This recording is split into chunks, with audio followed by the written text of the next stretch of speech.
അസ്സലാമു അലൈക്കും വറഹ്മത്തുള്ളാഹി വബറകാതുഹു. ബിസ്മില്ലാഹിർ റഹ്മാനിർ റഹീം.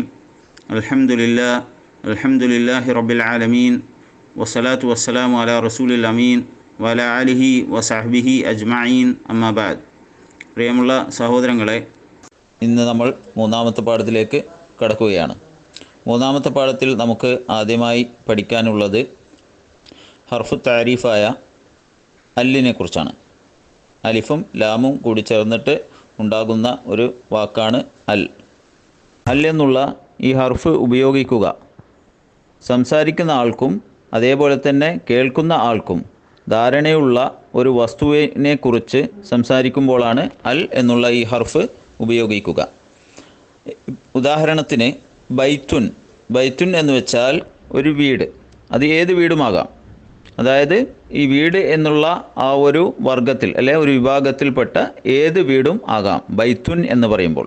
അതേ സ്ഥാനത്ത് അൽ ബൈത്തു എന്ന് നാം പറയുമ്പോൾ അത് ഈ സംസാരിക്കുന്ന ആൾക്കും അതേപോലെ തന്നെ കേൾക്കുന്ന ആൾക്കും ധാരണയുള്ള ഒരു വീടിനെ കുറിച്ചാണ് നാം സംസാരിക്കുന്നത്. അപ്പോൾ അൽ എന്തിനാണ് ഉപയോഗിക്കുന്നത് എന്ന് നാം മനസ്സിലാക്കുകയുണ്ടായി. അലിഫ്ലാം ഉപയോഗിക്കുന്നത് നമുക്ക് അറിയുന്ന ഒരു വസ്തുവിനെക്കുറിച്ച് പറയുമ്പോൾ, അതായത് നമുക്ക് പറയുന്ന ആൾക്കും അതേപോലെ തന്നെ അതിനെപ്പറ്റി കേൾക്കുന്ന ആൾക്കും ധാരണയുള്ള ഒരു വസ്തുവിനെക്കുറിച്ച് പറയുമ്പോഴാണ് നാം അൽ ഉപയോഗിക്കുന്നത്. അതായത് നമുക്കറിയുന്നൊരു വസ്തു. അതേ സ്ഥാനത്ത് അൽ ഉപയോഗിക്കാതെ ബൈത്തുൻ തൻവീൻ ദമ്മ ഉപയോഗിച്ചുകൊണ്ട് നാം പറയുകയാണെങ്കിൽ അത് നമുക്കറിയാത്തൊരു വസ്തുവാണ്. അതായത് ആ വർഗത്തിൽപ്പെട്ട, അതായത് ബൈത്തുൻ വീട് എന്നുള്ള ആ വിഭാഗത്തിൽപ്പെട്ട ഏതെങ്കിലും ഒരു വീട്. അതേ സ്ഥാനത്ത് അൽ ബൈത്തു എന്ന് നാം പറയുമ്പോൾ അത് നമുക്കറിയുന്ന വീടാണ്. ആ വീടിനെക്കുറിച്ചാണ്, ഏത് വീടിനെക്കുറിച്ചാണ് നാം സംസാരിക്കുന്നത് എന്ന് നമുക്കറിയാം. അപ്പോൾ തൻവീൻ ദമ്മ ചേർത്തിക്കൊണ്ട് ബൈത്തുൻ എന്ന് നാം പറയുന്ന ഈ രീതിയിൽ ഏതൊരു വസ്തുവിനെ നാം പറയുന്നുണ്ടെങ്കിലും, അതായത് ആ വസ്തുവിൻ്റെ വർഗത്തിൽപ്പെട്ട ഏതെങ്കിലും ഒരു വസ്തുവിനെ ഉദ്ദേശിച്ചുകൊണ്ട് നാം പറയുകയാണെങ്കിൽ, ബൈത്തുൻ തൻവീൻ ദമ്മ ചേർത്തുകൊണ്ട് നാം പറയുകയാണെങ്കിൽ അതിന് പറയുന്നതാണ് നക്കിറ. അതായത് ആ വസ്തു ഇൻഡെഫിനിറ്റ് ആണ്. ഇംഗ്ലീഷിൽ ഇൻഡെഫിനിറ്റ് എന്ന് പറയും. മലയാളത്തിൽ നമുക്ക് അറിയാത്ത ആ വിഭാഗത്തിൽപ്പെട്ട ഏതെങ്കിലും ഒരു വസ്തു. അതേ സ്ഥാനത്ത് നമുക്ക് ആ വസ്തുവിനെക്കുറിച്ച് അറിയാം. അത് ഒരു ബൈത്തിനെക്കുറിച്ച് നാം പറയുകയാണ്, ഒരു വീടിനെക്കുറിച്ച് നാം പറയുകയാണ്.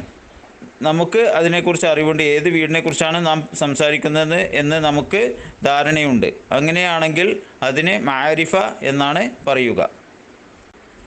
അപ്പോൾ ഇസ്മിനെ നമുക്ക്, അതായത് നാമത്തെ, നൗണിനെ നമുക്ക് വീണ്ടും രണ്ടായി തരംതിരിക്കാം. അതായത് നക്കിറ, മാരിഫ. നക്കിറ എന്ന് വെച്ചാൽ ഏതൊരു വസ്തുവിൻ്റെയും ആ വർഗത്തിൽപ്പെട്ട ഏതെങ്കിലും ഒരു വസ്തു.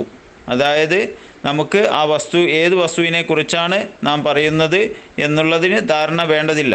അത് ഏതെങ്കിലും ഒരു വസ്തു. ഇപ്പോൾ ഒരു വീടാണെങ്കിൽ ബൈത്തുൻ എന്ന് വെച്ചാൽ ആ വീട് എന്നുള്ള ആ വിഭാഗത്തിൽപ്പെട്ട ഏതെങ്കിലും ഒരു വീട്. അതേ സ്ഥാനത്ത് മാരിഫയാകുമ്പോൾ നമുക്ക് വ്യക്തമായി അറിയാം ഒരു വീട്. ആ വീടിനെക്കുറിച്ച് നമുക്ക് വ്യക്തമായി അറിയാം. നാം ഇപ്പോൾ സംസാരിക്കുന്നത് ഏത് വീടിനെ കുറിച്ചാണ് എന്ന് നമുക്ക് വ്യക്തമായി അറിയുന്ന ഒരു വീടിനെ കുറിച്ച് സംസാരിക്കുമ്പോൾ ആണ് നാം അൽ ബൈത്തു എന്ന് പറയുക. അതാണ് മാരിഫ. അതിന് ഇംഗ്ലീഷിൽ ഡെഫിനിറ്റ് എന്ന് പറയും. നക്കിറക്ക് ഇംഗ്ലീഷിൽ പറയുന്നത് ഇൻഡെഫിനിറ്റ് ആർട്ടിക്കിൾ എന്നാണ്. അപ്പോൾ ഈ നക്കിറ സൂചിപ്പിക്കുന്നത്, ഇപ്പോൾ ബൈത്തുൻ ആണെങ്കിൽ ബൈത്തു കഴിഞ്ഞിട്ട് വരുന്ന നൂനുസാക്കിനെയാണ് അതിനെ സൂചിപ്പിക്കുന്നത്. അപ്പോൾ അൽ ബൈത്തു എന്നാണ് നാം പറയുക. അപ്പോൾ അലിഫ്ലാം ചേർക്കുമ്പോൾ ഈ ബൈത്തു കഴിഞ്ഞിട്ട് വരുന്ന ആ നൂനുസാക്കിനെ നാം ഒഴിവാക്കുന്നു. അപ്പോൾ തൻവീൻ ദമ്മ പോയി അത് ദമ്മായി മാറുന്നു. അപ്പോൾ നക്കിറയായിട്ടുള്ള ഒരു ഇസ്മിനെ നാം മാരിഫയാക്കുമ്പോൾ അതിന് അലിഫ്ലാം ചേർത്ത് കൊടുക്കുന്നു. അലിഫ്ലാം ചേർത്ത് കൊടുക്കുമ്പോൾ അതിന് വരുന്ന വലിയൊരു മാറ്റം അതിൻ്റെ തൻവീൻ ഒഴിവാകുന്നു എന്നുള്ളതാണ്. ആ തൻവീനിലെ നൂനുസാക്കിനെ ഒഴിവായി അത് ദമ്മായി മാറുന്നു. ഇമേജ് ശ്രദ്ധിക്കുക. ബൈത്തുൻ. ബൈത്തുൻ എന്ന് നാം തൻവീൻ ഇടുമ്പോൾ അതിനെ പിരിച്ചെഴുതി കഴിഞ്ഞാൽ നമുക്ക് കിട്ടുക ബൈത്തുൻ്റെ കൂടെ ഒരു നൂനുസാക്കിനെയാണ്. നൂനുസാക്കിന എന്ന് പറയുമ്പോൾ ഒരു സുക്കൂന് ഇട്ടിട്ടുള്ള നൂന്. അപ്പം ഈ സുക്കൂനിട്ടിട്ടുള്ള നൂനാണ് ആ ബൈത്തിനെ ബൈത്തു എന്നുള്ളതിനെ ബൈത്തുൻ എന്നാക്കുന്നത്. അപ്പോൾ അലിഫ്ലാം നാം ചേർക്കുമ്പോൾ ഈ ബൈത്തുൻ്റെ ആ നൂനുസാക്കിനെ നാം ഒഴിവാക്കും. അപ്പോൾ അതെന്താകുന്നു? അൽ ബൈത്തു എന്നാകുന്നു. അതേപോലെ തന്നെ ബൈത്തൻ.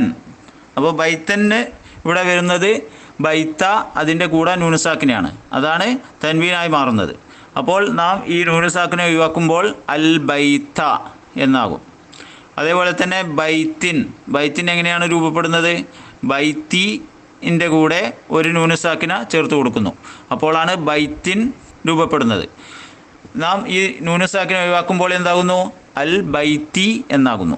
അപ്പോൾ ബൈത്തുൻ, ബൈത്തൻ, ബൈത്തിൻ ഏത് രൂപത്തിൽ വന്നു കഴിഞ്ഞാലും, നക്കിറായി വന്നു കഴിഞ്ഞാലും അതിനെ നാം മാരിഫയാക്കുമ്പോൾ അലിഫ്ലാം ചേർത്ത് കൊടുക്കുന്നു, അതിൻ്റെ തൻവീന് ഒഴിവാക്കുന്നു. ഇപ്പോൾ തൻവീൻ ലൊമ്മയാണെങ്കിൽ അതിൻ്റെ ഒരു നൂനുസാക്കിനെ ഒഴിവാക്കുമ്പോൾ അതെന്താകുന്നു?